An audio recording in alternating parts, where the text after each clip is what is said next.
Hello everybody, it's Kate Plays. Welcome back to the channel and thank you for joining me. Today we are back for part 2 in our Planning a Zoo mini-series. Before we jump into the video today, I would like to share some exciting news. So I will be following along with the zoo planning journey and creating a zoo myself. So I spent some time completing our homework from our last video and I created a zoo planning workbook. I did some zoo-spiration searching and I got some ideas flowing. With the new pack coming out, I really wanted to play with the new pieces and the new animals and the new map, as you can see. So we are going to be starting a brand new zoo here on the new Islands Oceania map. So welcome to Coral Cove. We're going to have lots of fun planning this zoo together, and I hope you really enjoy the progress we make. As you can see, I kept a lot of the original structures made by Planet Zoo. I absolutely adore the ship, and I love a lot of these island huts. So we're going to keep a lot of the theming that they have originally here, but we cleared out a lot on the island.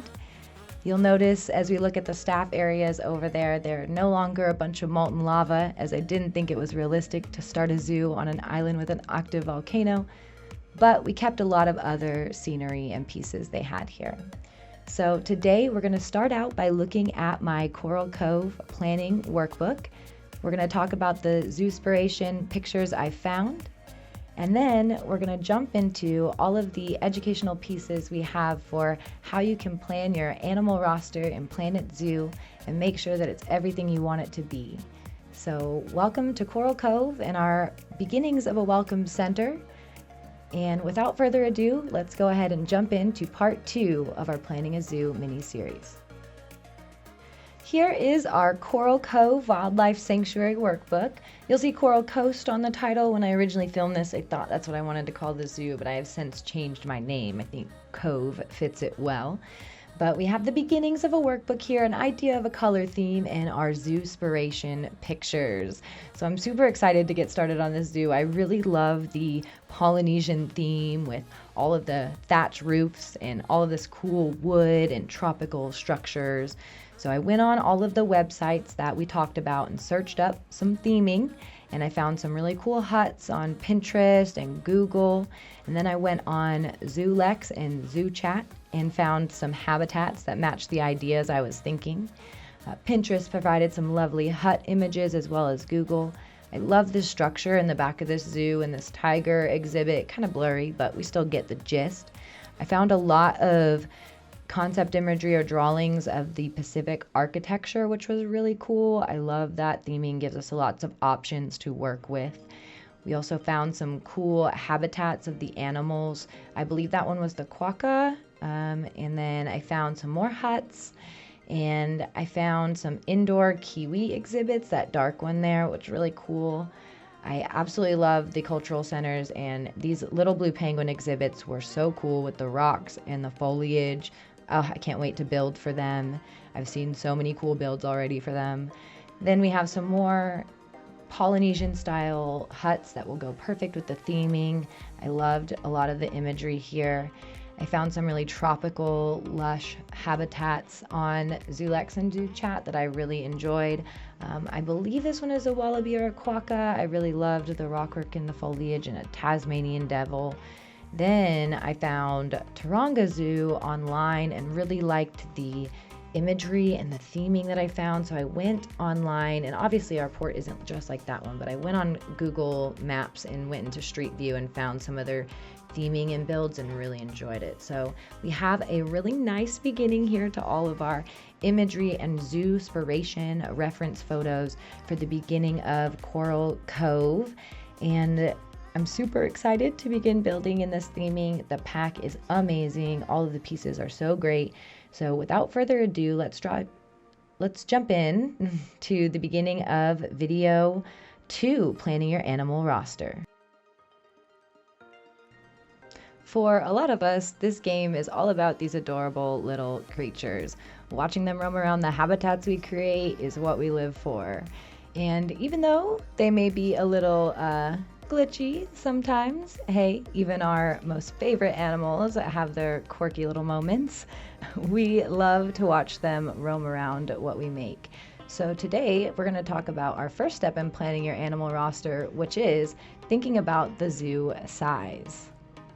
Thinking of the zoo size is going to help you determine how many animals you're going to include in your zoo, which is a very important step. The size of the zoo can vary based on factors like its location, its budget, its mission, and the number of animals it houses. To help you decide on what size zoo you want, I'm going to go through some common zoo sizes. The first size we're going to talk about is a small community zoo. They're usually under 20 acres and they can house up to around 100 animal species. Examples might be local parks that have small numbers of native animal species. Examples might be Capron Park Zoo in Attleboro, Massachusetts. It's around 8 acres and they house 44 species. You can tell by the map that it's a smaller size zoo. They've got a cute little entrance made out of wood and siding. You can tell by their otter habitat and their lemur habitat that they have smaller size habitats. They don't have huge budgets, use a lot of concrete and wood to make their structures. We have another example in their jaguar habitat, also a lot of mesh, wood structures. They're not too expansive as they don't have the budget for things like that. So they usually don't go too crazy on species count or size. We also have Northumberland Zoo, located in the Morpeth, United Kingdom. They're around 20 acres and house a little over 80 species. Again, a small map there and a cute little entrance area. We also have their aviaries there, again, very naturalistic wood style habitats that are made out of mesh and small educational areas and signs available. You can tell again by their snow leopard habitat that it is rather small budget. They just have wood and some structures inside of the mesh buildings that they have made here. Still a really cute snow leopard habitat. The next size zoo we're going to talk about is a medium regional zoo. Their size is around 20 to 100 acres, and they can house more animals at 100 to 500 species. Examples might be mid-sized city zoos that feature a more diverse collection of animals, both native and exotic. We'll have Fresno Chaffee Zoo in Fresno, California as the first example here of this size zoo. They're around 39 acres and over 200 species. You can see the map gets bigger and the entrance gets a little bit more elaborate with the bigger size zoo. You can tell by their sea lion habitat that they have a little bit of a bigger budget than our small community zoos. A little bit more theming, a lot of concrete and design going on here. You can tell that they've got more theming around the zoo with different areas, and their habitats are a bit more expansive with a lot more enrichment available to the animals there because of their budget that they have.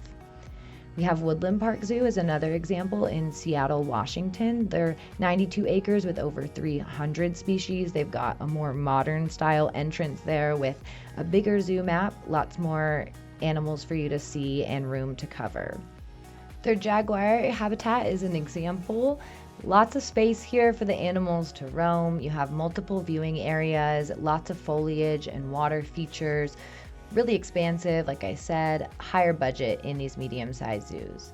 We've got grizzly bear habitats with large water features and additional items like butterfly gardens and botanical gardens. Things like that will be featured in these medium-sized regional zoos. The next one we're going to look at is a large metropolitan size zoo, which has 100 to 500 acres and the species count of 500 to 2,000 plus animals. They might be major city zoos where they're very large and they have expansive habitats and usually research programs as well. The first example we have is Riverbank Zoo and Garden in Columbia, South Carolina. They're 170 acres with over 400 species. You can tell the maps are getting bigger, the entrances are getting grander. And you can tell by their habitats as well. Their African elephant habitat is expansive. You can't even see it all from one side. They've got lots of open space to roam.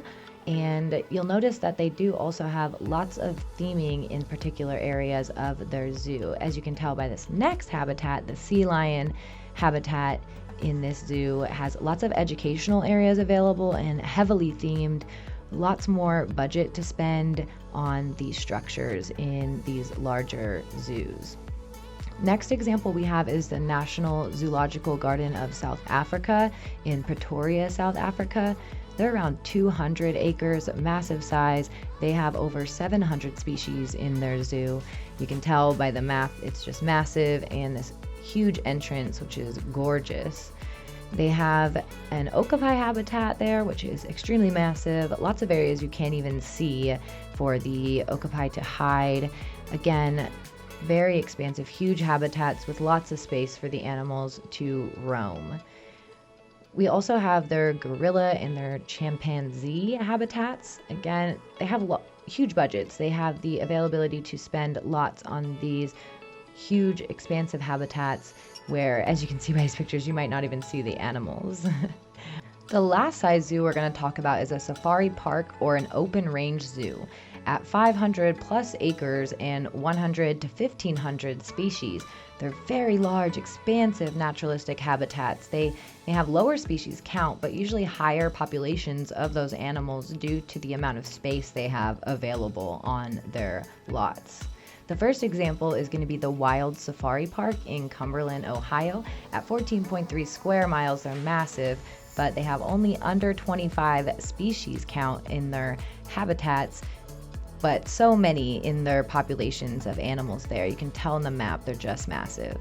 They have huge overlook areas where you can see massive, expansive pastures. They'll have theming, whereas there's African pastures or Asian pastures, but you're mostly just going to be staying in your car driving through these huge, expansive areas. The next is Longleat Safari Park in Warminster, UK. They're 9,000 acres with much more than just the safari park there to do. They have over 120 species there, so much space and a lot of animals you can see, a little bit more than our other safari park, but not as much as our large zoos. You'll see they have huge expansive views again. You're going to want to stay in your car next to the Lion Pride. Lots of animals to see, but they're going to be massive drive-through, huge expansive parks.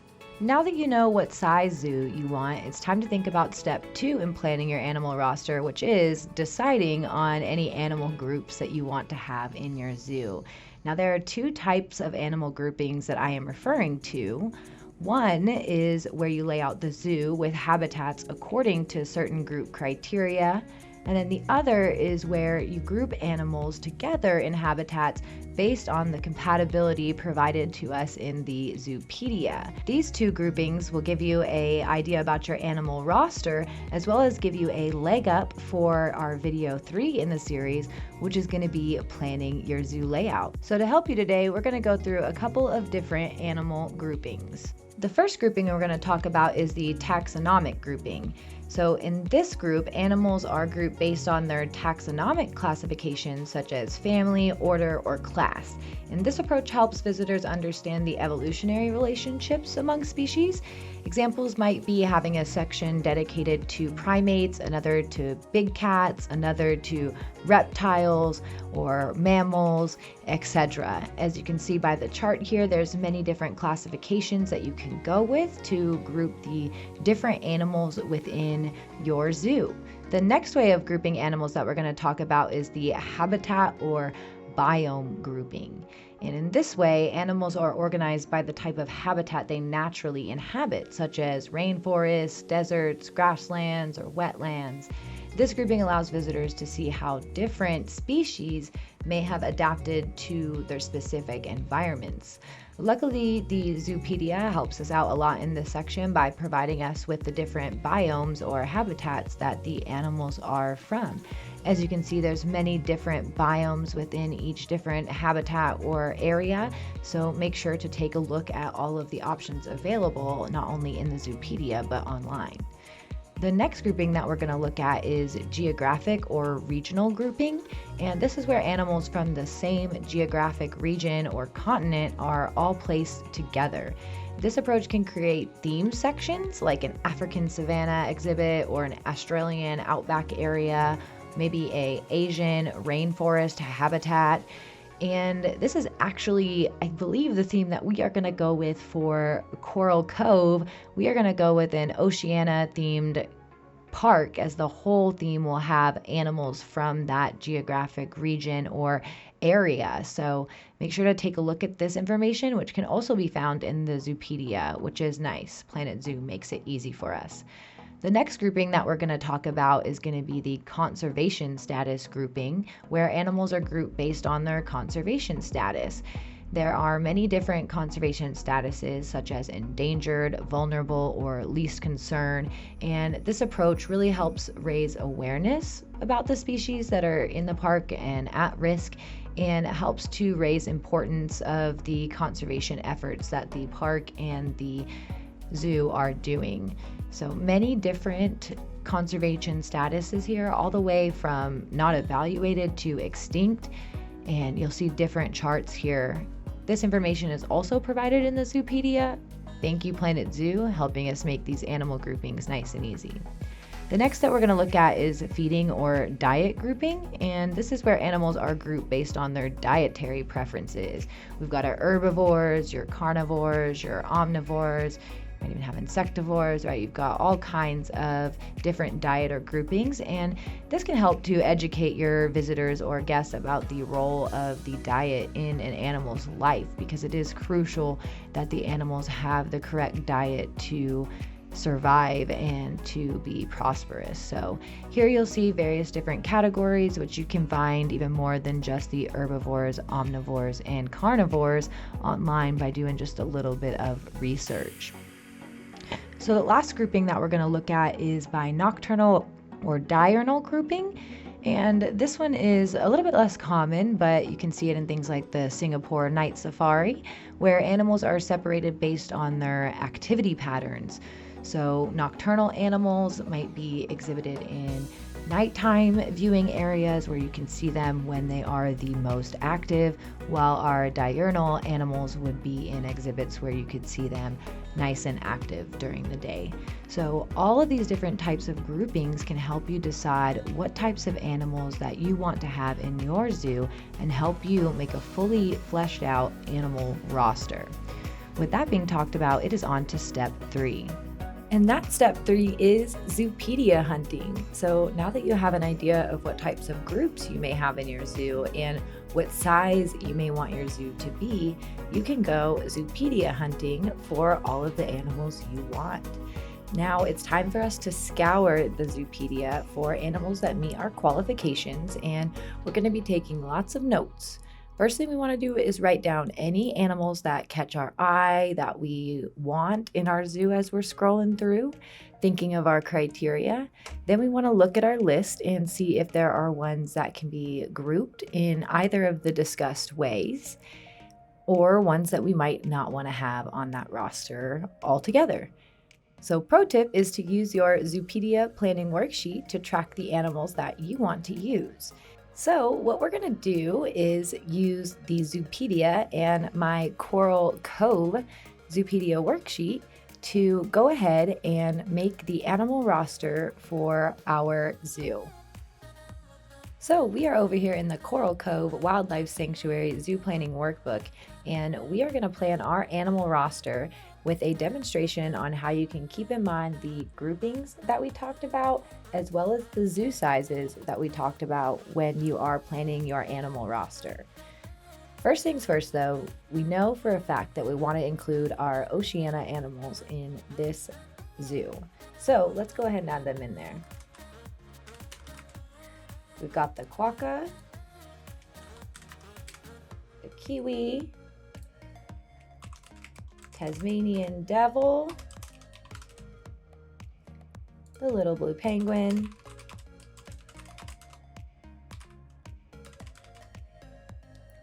and then we have the flying foxes.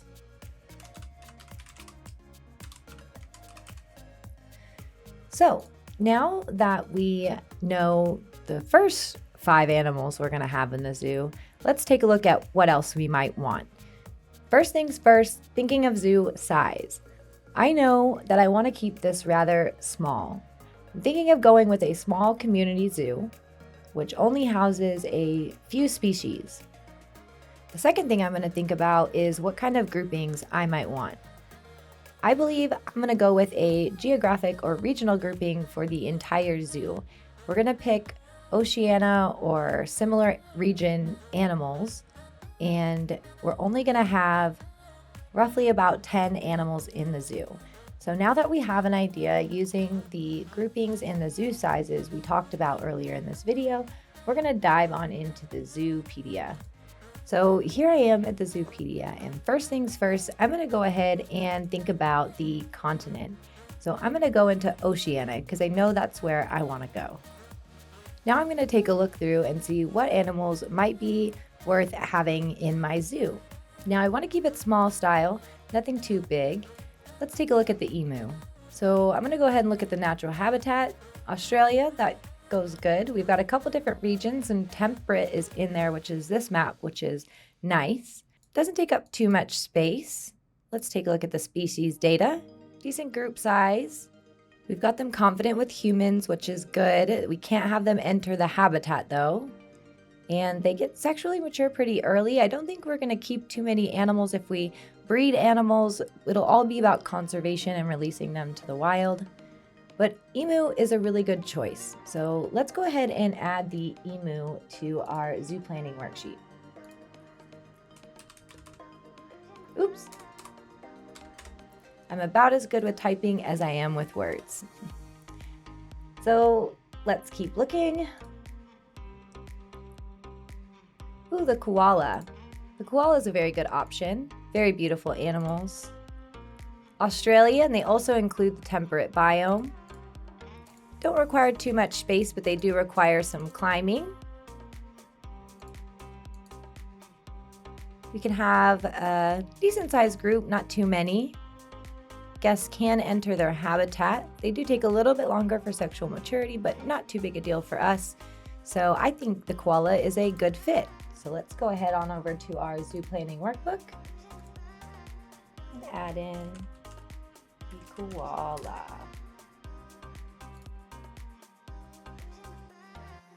So I sped up the process for us, but we ended up with a really great roster of animals for our zoo. I cannot wait to share them all with you. We are going to have the quokka, the kiwi, the Tasmanian devil, the little blue penguin, the emu, the koala, the platypus, the wallaby, possibly a saltwater crocodile, and possibly a cassowary. And our final habitat animal will be the wombat.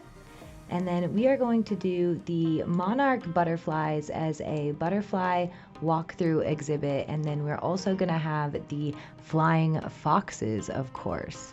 So we went through the Zoopedia, scoured for animals that possibly met our criteria, and found a lot of great candidates.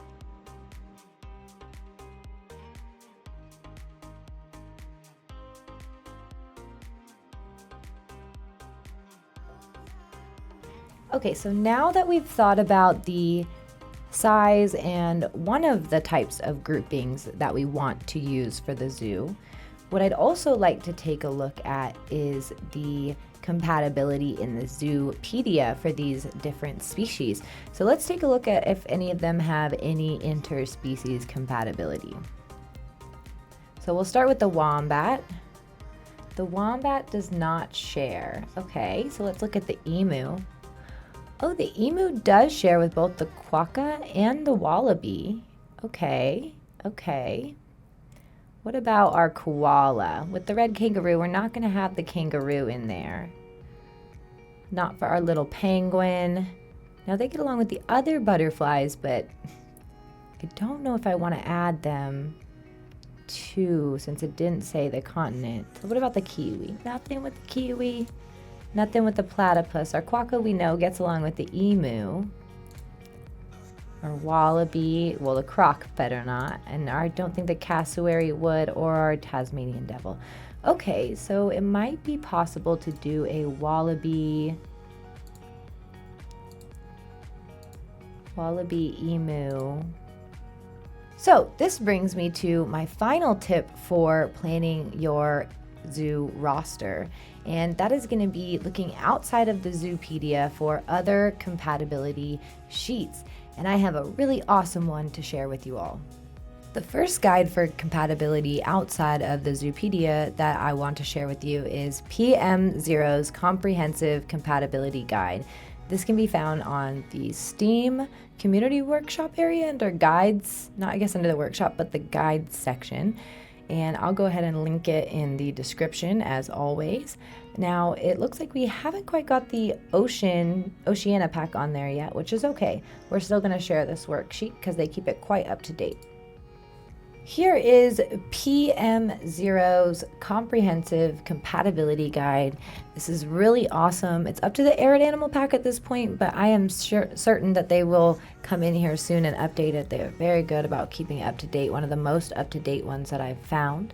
And you can use this to check compatibility. I like this one because you can actually click on and move around in the tabs to see which one you're looking at. So if I were to want to see if the wallaby and what the wallaby gets along with, I can come down in here and look at, actually it's going to be a redneck wallaby, obviously, silly me. I can come over here and I can see that the redneck wallaby, the common wombat, they can get along with. It looks like we also have the platypus. Okay. We also have a reindeer, giraffe, ring-tailed lemur, the antelope. So I can see several different animals here that my redneck wallaby could potentially habitat with or be happy with. We have a key up here which will tell you what you're looking at. So they gain enrichment if it's blue, they can live together if it's green, they'll have a flee response, which you can see the term explained up here in the corner, where predation has never occurred but the animal would flee or run away. And then your intimidation would be that they would challenge but no attacker occurred. So a prey animal might challenge the predator animal, but predator animals will attack and kill prey animals young in the intimidation section. In the predation section, this is where they will attack and kill. They'll hungry, they'll consume the corpse. And dangerous fighting means that they'll attack each other until serious injuries occur. And then we have animals not found on the same continent, and this would be hard for you to put them together due to the foliage that you would put in there. So this is another great tip for putting together the compatibility side of your animal roster. The second worksheet that I want to cover with you today is this Planet Zoo animal spreadsheets created by B. Barbado. Correct me if I'm wrong on that pronunciation. There are lots of tabs and information that you can find here on the animals. All kinds of information. Take a look through all the tabs that are provided for you here. Spend some time scrolling. There's a lot of information on all of these tabs. The tab that is most like the other worksheet I showed you is the compatibility tab. Following the compatibility tab, there's a couple different tabs based on different continents, which can be really handy. These tabs are only going to show you animals that are native to that continent. And when you're making a themed zoo or one that is on one of those continents, that can be really handy for you. So the next step is going to be planning my layout by looking at the space requirements for each animal and then doing some fun stuff that we're going to talk about in video 3. So with all that being said, I'm going to leave you with some homework. Yay! First step is to pick a zoo size. Think about the zoo sizes we talked about earlier and pick one that you think would be best for your zoo project. Next is going to be to decide on any animal groupings. Think about the 2 different types we talked about earlier and decide how you want to group your animals. Last is to take a look through the Zoopedia and go Zoopedia hunting. Look at all the criteria we've talked about and decide what animals do you want to put into your next zoo project. So as we come to the end of this very long video today, I thank you so much for spending your time with me and learning about how to plan your zoo. I will leave you with some cinematics of the beginning of Coral Cove Wildlife Sanctuary and a pro tip: always write all your research down in your zoo planning workbook. If you haven't already grabbed it, you can find the link to the one that I created in video 1. I'll link it in the corner for you. Once you're done with your zoo planning homework, make sure to hop over to my comment section and let me know, what animals are you going to put in your next zoo? What groups and what size are you going to do? I'm really excited to hear what everybody's doing with all their zoo planning, so please take time to go over my comments and tell me what you're doing. Also, make sure to like, subscribe, and put on your notifications to make sure to know when the next episode comes out next Monday, episode 3, how to lay out your zoo. Again, thank you so much for joining the channel. It's Kate Plays, and I wish you all happy zookeeping.